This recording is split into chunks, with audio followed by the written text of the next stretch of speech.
আসসালামু আলাইকুম। আজকে নিয়ে আসছি একটা মজাদার আর অল্প খরচে একটা রান্না। গরুর মাংস প্রচণ্ড দাম বাড়ছে, যারা মিডল ক্লাস গরুর মাংস কিনে খেতে পারে না, তাই আমার কাছে একটা সহজ পদ্ধতিতে একটা মজাদার রান্না। সেটা হলো গরুর তেল, মাথার মাংস, এগুলো এগুলো দিয়ে আজকে সুন্দর একটি রেসিপি করব। সব মশলা দিয়ে আমি ভালো মতো কষা করে নিলাম।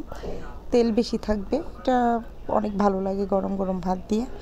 আমি সব মশলা বেশি করে দিয়ে এই তেলটা দিয়ে ভালো মতো, গোটা জিরা দিয়ে দিছি, আমি ভালো মতো কষায় নিতেছি।